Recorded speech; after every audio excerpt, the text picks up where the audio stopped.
Почитувани гледачи, вие сте со регионалните вести на телевизија Кисименада. Во нив ќе гледате.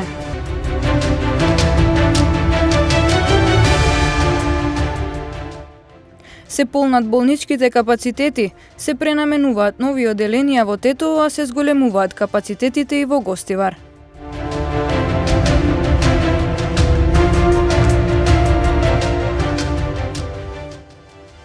Денес се одбележува Светскиот ден на дијабетесот, со кои предизвици се соочуваат дијабетичарите.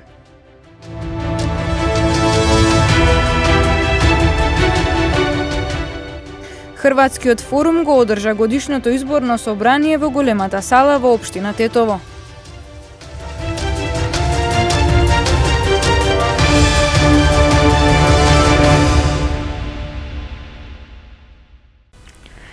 Пандемијата со COVID-19 во Тетово зема замав.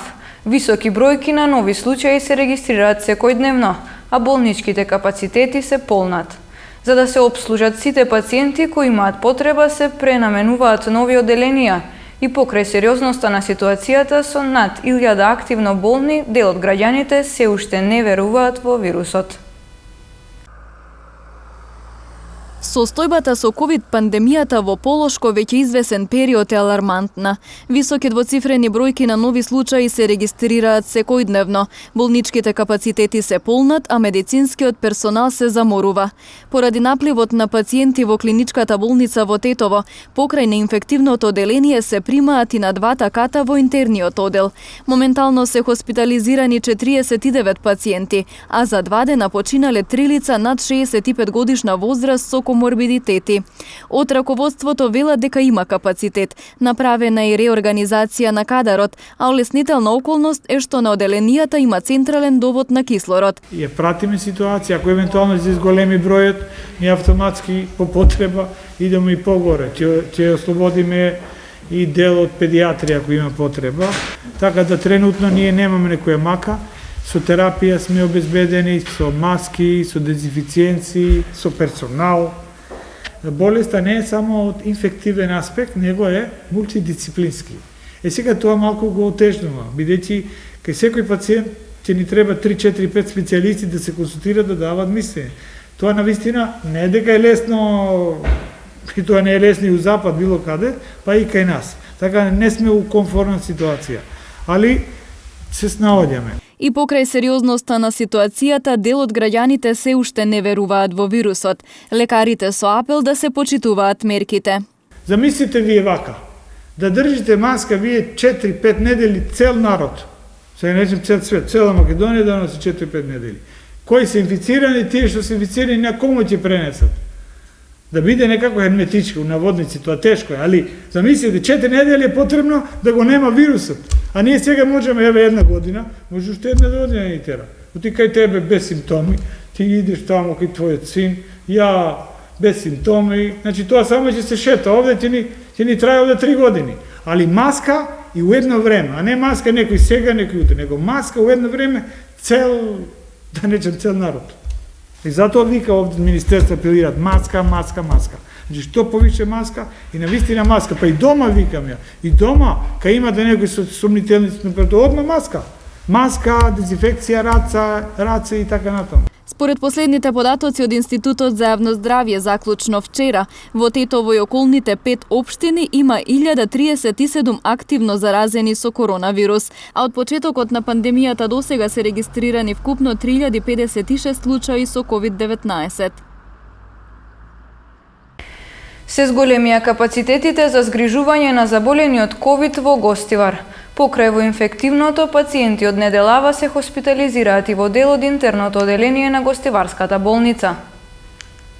Значителниот пораст на бројот на заразени со коронавирус на подрачјето на Гостивар изминатиот период ги зголеми и потребите од хоспитализација на пациенти.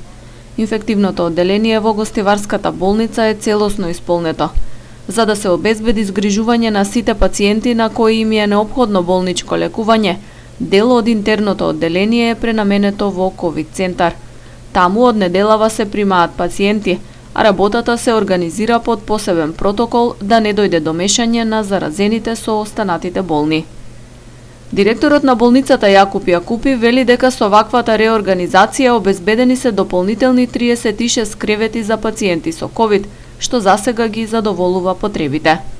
Сега бевме приморани, бидејќи бројките драстично почнаа да растат и за да смогнеме сето тоа што имаат потреба сите пациенти, го приначивме интернетното одделение, едниот дел, значи каде има капацитет од околу 36 кревети и целото одделение е приначено во COVID центар, затоа што таму имаме и дел кој поседува и терапија со кислород, кој е централен, така што мислам дека се создадени сите услови и потреби за пациентите и докторите да можат да пружат помош на пациентите. Инфективното заедно со пренаменетиот дел од интерното одделение во болницата во Гостивар заедно имаат капацитет за лекување на 70 заразени со коронавирус. Дополнителни легла ќе се обезбедат и во некогашна диализа, но за пациенти со полесна клиничка слика, со оглед дека овој објект нема услови за централен кислород. Според последните податоци од Институтот за јавно здравје во општините Гостивар, Врапчиште и Маврово Ростуше има 522 активно заразени со коронавирус. Од почетокот на пандемијата биле диагностицирани вкупно 1658 лица. Вирусот завршил со смртни последици кај 72 пациенти. Извршување проценка на ризик е потребно кај сите работни места каде што има голема концентрација на работници, вели специјалистот по медицина на трудот доктор Илчо Евкоски. Тој смета дека и хронично болните лица се ризична категорија која не би требало да оди на работа додека состојбата со пандемијата е критична. Фабриките, индустриските погони, администрацијата се работни простори кои се затворени и во кои има голема концентрација на работници. Во екот на пандемијата, специјалистот по медицина на трудот доктор Илчо Евкоски вели дека потребно е да се изврши проценка на ризик на овие работни места. На овие места би требало да се изврши проценка на ризик.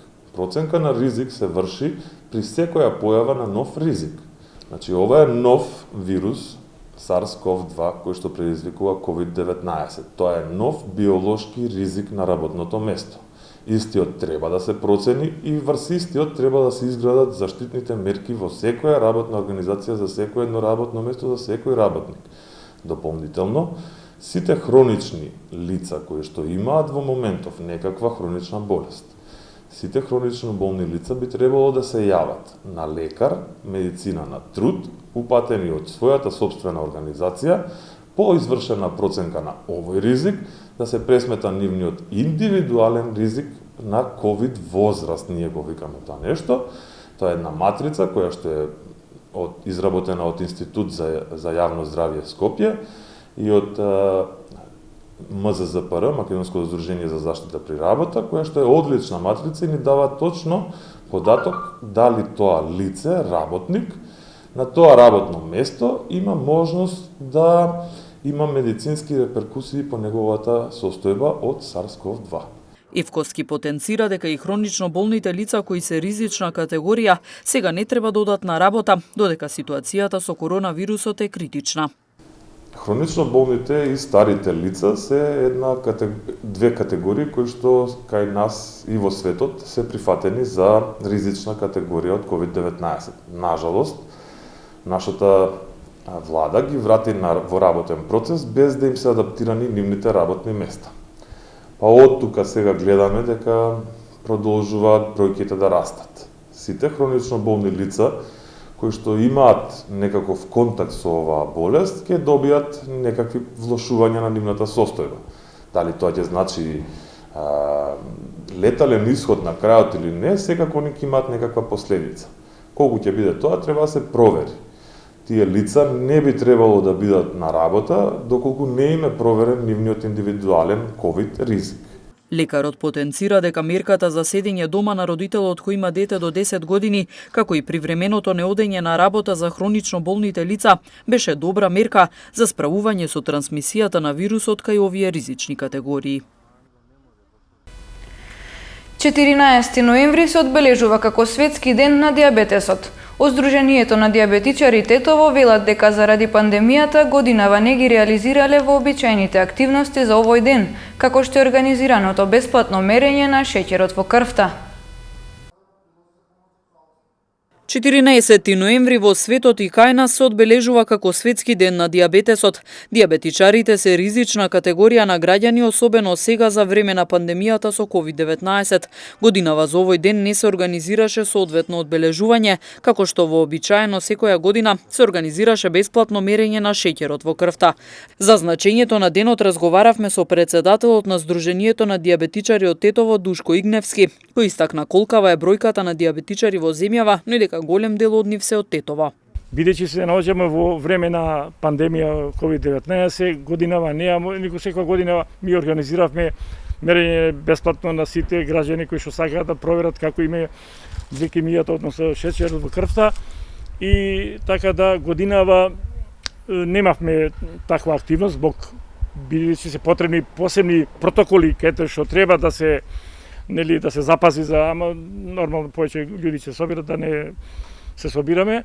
Имавме една активност денеска, нашето здружение го поддржа на Водно, имавме еден диабетичар, и он наш член, кој што се качува 5 пати на Водно, односно 5000 за 5000 вкупно кои што се од тип 1 диабетес во Република Македонија. Инаку за поточно да ви кажеме дека на ниво на Република Македонија имаме околу 125-6 заболени диабетичари, од тие се околу 44 на инсулинска терапија.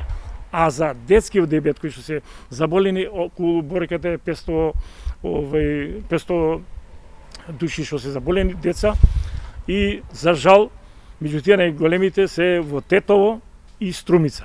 Сдруженијето на диабетичари од Тетово е организација во рамки на Сојузот на Сдруженија на диабетичари, кој ги застапува правата, интересите, проблемите и обврските на лицата со диабетес. Хрватскиот форум го одржа годишното изборно собрание во големата сала во општина Тетово. Сдруженијето постои речиси 1 година и има за цел вклучување на младите во сите сегменти од општествениот живот, како и зајакнување на соработката со Република Хрватска. Овој пат решивме ова собрание како такво да биде без отворен дел, односно без церемонијален дел, поради ситуацијата со COVID-19, како имаме рестрикции во поглед на времето. Одлучивме тука во Тетово да правиме затоа што сметаме дека нашата најголема база на членство е всушност тука во Тетово, но имаме делегати од повеќе градови од Македонија. Изминатиот период, особено додека трае оваа пандемија, пробавме и се надевам дека бевме успешни во поглед на оние активности кои што ги префрливме и на социјалните мрежи, кои што ги ставивме и на нашиот блог. Можам да кажам дека сум горд затоа што сме единствена организација која како таква отвара одредени прашања, одредени тематики кои што други невладини организации, па дури младински не се занимаваат. Особено можеме да кажеме дека ние често отворивме одредени прашања од типот на при што вршевме анализа на најстарите хрватски закони, што говоревме за средновековна Хрватска. Во периодот на председавање на Хрватска со Европската унија имавме навистина значајни активности. Успеавме во изминатиот период од 1 година да спроведеме голем број на активности во 6 градови низ целата земја. Во оваа прилика би сакал да го честитам 18 годишното постоење на Македонското хрватско друштво, кое што е формирано тука во Тетово во 2002 година, кое што инаку се основа како подружница на Македонско-хрватското друштво, кое што е формирано во 1993 година. Ние како младинска иницијатива се формиравме минатата година, затоа што сметавме дека постои потреба од тоа младите, но не само и младите хрвати, туку и воопшто младите на некој начин подобро да се организираат во оваа земја, да ја зголемиме соработката со Република Хрватска, да ја промовираме уште повеќе хрватската култура во Македонија, но интензивно да работиме на продлабочување на македонско-хрватските односи. Хрватски форум започна како иницијатива на млади студенти кои што го вложија целиот свој човечки, материјален и потенцијален капацитет, со што самите основаа една иницијатива на кое што се разговараше за различни правни, политички, економски и општествени теми кои што се значајни за младите и кои што придонесуваат за еден прогрес во општеството. Целата година имавме значајни многу активности, започнавме со различни конференции, со различни настани, обуки, одржувавме семинари, вебинари во кои што зборувавме за актуелни теми кои што се значајни за младите.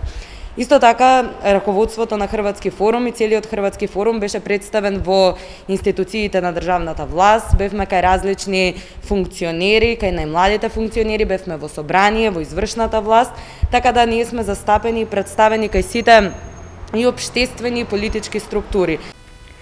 Пребрзото возење е најчестата причина за сообраќајните несреќи случајни во текот на оваа година. СВР Тетово апелира до возачите да внимаваат на брзината со која се движат, особено при отежнати услови за одвивање на сообраќајот. Во изминатите 10 месеци од оваа година најчеста причина за случајните сообраќајни несреќи на Тетовското подрачје е неприлагодена брзина според условите на патот, односно пребрзо возење. Вкупно 144 или повеќе од 1/3 од случајните несреќи биле последица на неприлагодена брзина, претежно на градските улици, регионалните патишта или автопатот Гостивар-Тетово Скопје.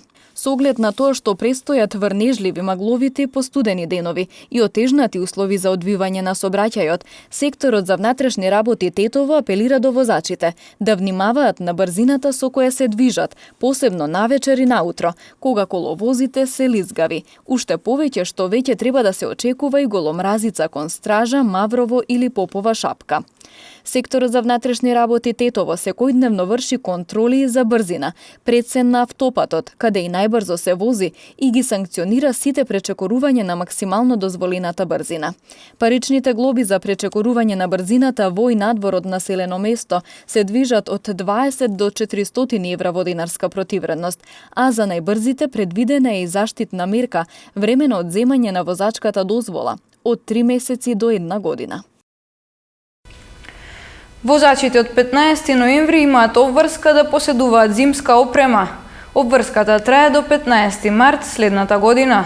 Од СВР Тетово апелираат возачите да ги почитуваат пропишаните обврски. Од 15 ноември стапува во сила законската обврска за задолжително поседување на пропишаната зимска опрема во возилата. Согласно членот 361 од Законот за безбедност на сообраќајот на патиштата, обврската ќе се применува, односно ќе трае до 15 март идната година. Во овој период и возачите од Тетовско-Гостиварското подрачје треба да поседуваат ваков вид опрема, соодветни зимски пневматици со одредена длабочина на шарката на погонските или на сите тркала, или синџири за снег, а доколку станува збор за товарни возила или автобуси, и прирачен алат за чистење снег. Секторот за внатрешни работи Тетово со апел до возачите целосно се придржуваат до оваа обврска, навреме да ги подготват возилата, да ја проверат длабочината на шарката на нивните пневматици, а по можност да стават во возилата и метличка за отстранување на снегот од стаклата и спреј против замрзнување на истите. Возачите се подсетуваат исто така да бидат максимално внимателни кога се движат по места каде што има осој и посебно доцна навечер или рано наутро, да ја прилагодат брзината според условите на патот, да држат растојание и да не престигнуваат на непрегледни места. СВР Тетово секојдневно ќе контролира дали и колку се почитува оваа законска обврска од возачите, додека паричната глоба за неносење на предвидената зимска опрема изнесува 45 евра во денарска противредност.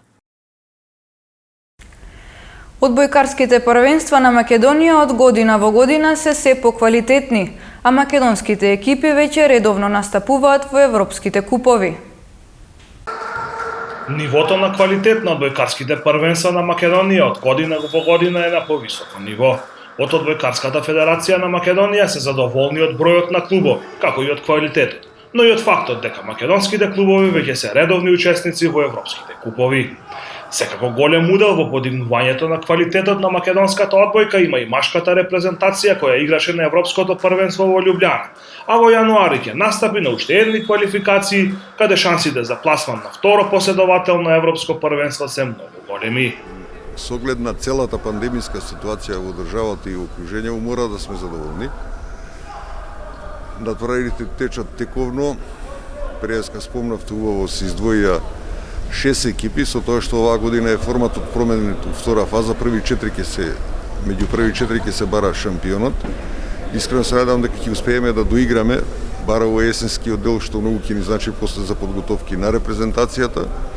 Значи тука се оваа година апсолутни фаворити Джио Струмица, Универзитет Тетово, минато годишната изненадување Вардар од Скопје и као четврта екипа се појавува Шкендија, што мене лично ми е многу драго после подолг временски период, али тука до нив се и Борец од Велес и Штип од Штип. Значи, за четврта позиција меѓу овие три последно спомнати екипи ќе се бие битка до последниот момент која четврта екипа ќе улета. И веќе нареден викенд ќе имаме фактички дерби од оваа иста сала, доколку се подобрат условите за таа четврта позиција помеѓу Шкендија и Борец од Велес. У цела приказна, пак ќе се повторам, мораме да бидеме задоволни, колку што можеме и сами приметувате, максимално ги тераме протоколите определени од Комисијата за заразни болести. Искрено се надам дека така ќе завршиме и до крај. Оваа сезона во европските купови пријавени за настап беа 3 екипи, 2 во машка и 1 во женска конкуренција. На домашната сцена екипите кои претендираат за висок пласман се засилија со по неколку странски одбојкари, а максималниот број е 3. Во екипите кои спаѓаат во кругот на најголеми фаворити за трофеите оваа сезона секако се и тетовските Универзитет Тетово и Шкендија, кои во своите редови имаат по неколку македонски репрезентативци, но и квалитетни странци.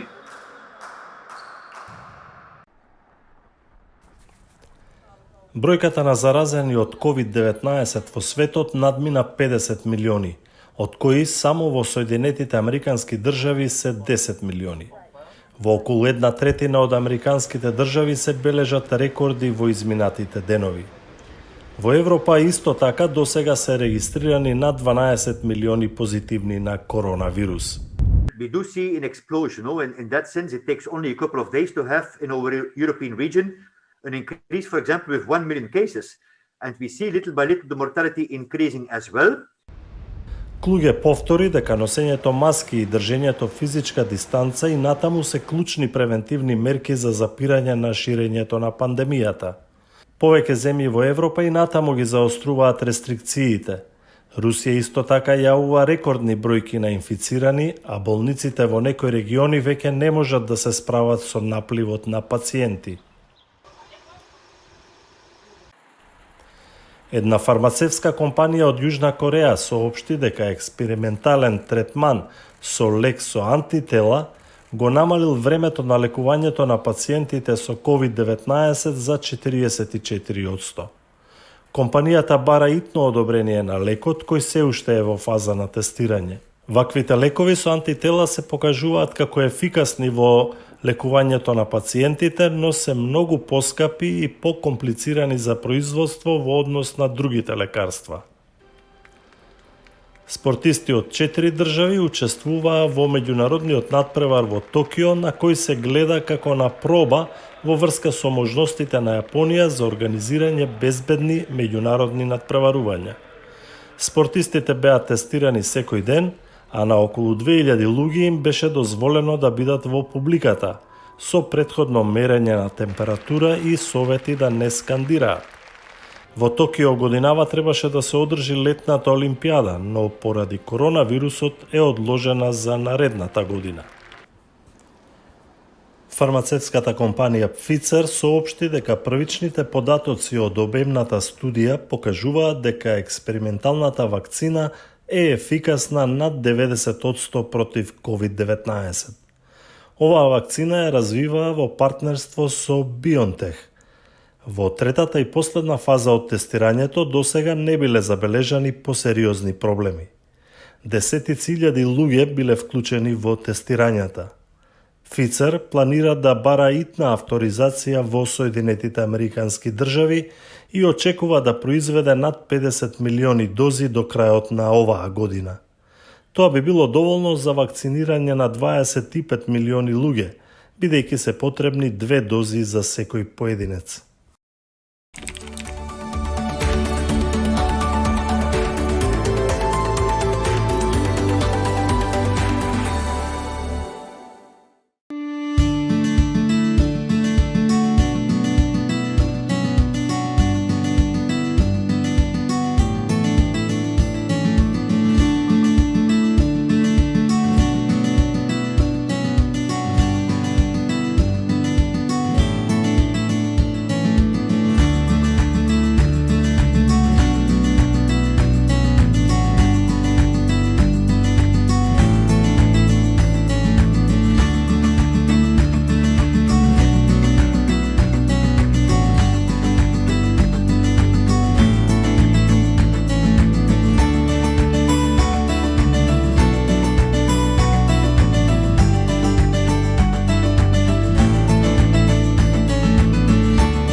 Почитувани гледачи, тука е крајот на саботното издание на вестите.